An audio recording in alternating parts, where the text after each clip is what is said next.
You've probably heard of the term spin doctor before, but have you ever thought about what a spin doctor does? Put simply, spin doctors are communication professionals engaged in the art of public relations. They outnumber journalists, they're responsible for producing 70% of our news, and on top of this, they have their hands in pretty much every part of contemporary politics, from picking what a politician wears and what they post on Facebook, to pitching policy on the basis of opinion polls. But you see, most of us don't have a very good understanding about what a spin doctor is. And so my research goes to investigate this.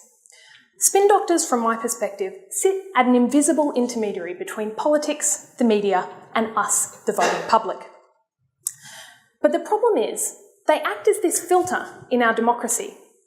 But none of us really have a very good understanding of what this filter is and how it works. So the question, in the absence of direct experience, how do we actually get to know political public relations?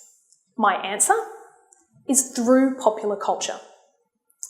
My research, the first part, investigated over 300 popular film and TV shows from the last 30 years that I identified, categorised and analysed the representations of political spin.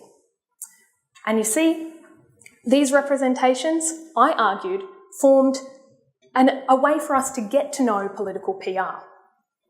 But the problem with this is that they're fictional representations. They're not actually real-life representations. I theorised it doesn't matter.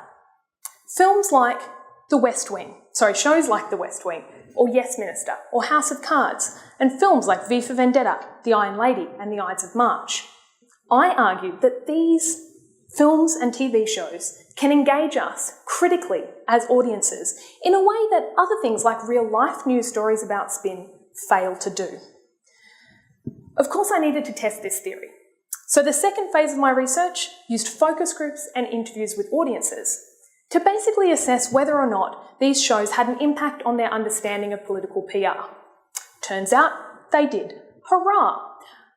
What they said, my audience participants, was that these shows became an antidote to political apathy, and they got them thinking about political public relations for the first time. They stopped, thought, talked about amongst themselves and with others about what's really going on in our political backrooms. Is political PR a filter for us? Does it matter? Do we care? My answer is yes, we should care, because we want a healthy democracy. So to get a better understanding about our role in the political process, spin's impact on our lives, and where we're going with all of this, I say watch those shows. Turns out people watch them anyway, which is great. So if we're going to unravel the mysteries of political PR, watch some popular culture.